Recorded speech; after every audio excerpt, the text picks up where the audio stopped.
What's good, YouTube? And for today's video, I got a very exciting video for y'all today. Today, I'm going to be comparing the Canon S100 for literally $100 pre-owned. And I'm going to be comparing it to my cinema camera. So I love creating these kind of videos just because I love comparing things and I love seeing what I can do with limited things. It brings your creativity out with what you're limited. And I was limited to small cameras for one of the shots, of course. So I'm definitely excited to showing what I could do with the small digital camera. So of course the Canon S100 is an older model and it doesn't have image stabilization and doesn't have all the features that my cinema camera has. So it already gives it that vintage look from the start. So I already know the approach that I'm going to be taking for the rest of the video with this digital camera. Now for my cinema camera, I have to make it be a little more cinematic and less vintage just because it has that sharpness feel, it has that great color to it, it has all the features that you can ask for in a cinema camera. So I have to make it feel like if it's sharp and if it's clean and it's eye-catching to the viewers. Now for the Canon S100, I have to make it feel like if you're unlocking a memory of something, if you're there in that specific moment in time, which is great because it doesn't have image stabilization, so the shakiness will add the feel to it where you are there unlocking a memory of that core in time. So there's different approaches in which I will be taking for each video in a way. There'll be similar shots, but different approaches I'll be taking for each video. For the setting, I chose my backyard, which has a playground, and of course my baby sister, she loves being in my videos and she wanted to be in the video. So I'm like, it's perfect for what I'm trying to do because I can make it be a more vintage look, like if it was from back then, like if it was shot in like the 90s or the 2000s. For the cinema camera, I will have to make it be more a cinematic feel, like if you're there in that moment of time and you're not unlocking a memory. For my cinema camera, I had to make it more kind of quiet, more peaceful, more like welcoming to the audience. For the Canon S100, for the vintage camera, I had to give it more of like action feel. Like I told my baby sister, okay, just have fun with the playground, just play around, just do your thing, and she did. And of course I got some B-roll shots, which was great. It's spring in this moment of time, which is great, so all the flowers are blossoming and that's great B-roll footage. And I got a really cool shot of her trying to touch the flower. But for the Canon S100, I had to make it feel like if y'all were there in that moment, so I had to add a lot of shakiness. And it's like when you move side to side, you could see that the rolling shutter is not as great as in my cinema camera, because you could see like the shakiness. It already gives it that vintage look, which is awesome. And one of my favorite shots was, I believe it could be the establishing shot of the scenery, because it got to the point where at the very beginning my baby sister was getting camera shy, and I told her, oh, don't worry about it, it's fine, it happens to a lot of people.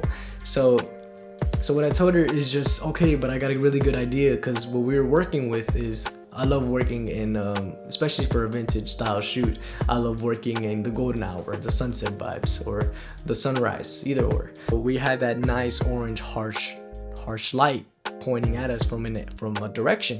So we had a lot of shadows, we had that orange look, so I told her, I got a great idea. Since the sun is perfectly pointing at the playground and it could cast a nice shadow onto the playground, I told her, just run behind the camera and create the shadow on the rock wall.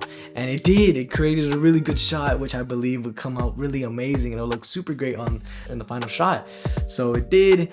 And I remember a while back we did like little stick figures a long time ago, and I guess it was meant to be, because it was just a really beautiful B-roll shot, which is like, wow, like it makes you feel, it just gives you that cinematic feel of like of being there, of, you know, like being a kid. And it was just so awesome. Like I remember we got this one shot where she was still shy to be on camera, so I told her, okay, just run back and forth in the playground, act like if you're playing with things and stuff like that, and you just see her, like her legs and feet running around the playground, but it's just focused on the tic-tac-toe, which is so beautiful. It was just a great concept of a shot that I was thinking of. So she's less shy on the smaller camera, so I told her just have fun, and I was just recording and capturing moments in which I could cut simultaneously from B-roll to the main shot, from B-roll to the main shot. So it was definitely a fun shoot for sure, to do either or of the cameras, from making it a nice cinematic feel to a nice cinematic vintage feel from one camera to the other. One thing I like about old cameras, it gives you that natural vintage look. You don't have to edit nothing in post, maybe just add a little grain into it, but not as much, which is pretty cool. So even looking for family trips, taking it, small little vlogs, not that bad, but But you gotta use what I'm gonna use this. I'm gonna compare it to my main cinema camera. So I'm gonna try to compare it, see what we can do with both. Of course, both. Of course, the Blackmagic you can be able to create more of a cinematic look. But this one I'm gonna make it cinematic. But the way I'm gonna make it be cinematic is by making it vintage.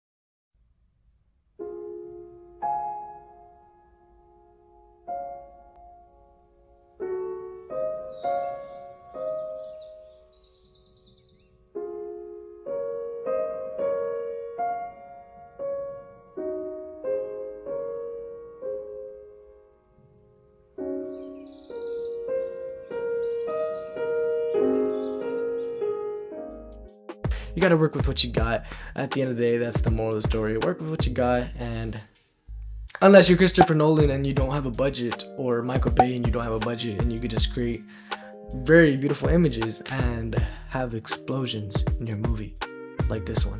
Thank you guys so much for watching. I hope y'all enjoyed this video. Make sure to like, subscribe, turn on those post notifications so I don't miss the content coming to you in 2024. And I hope y'all enjoyed. Thank you.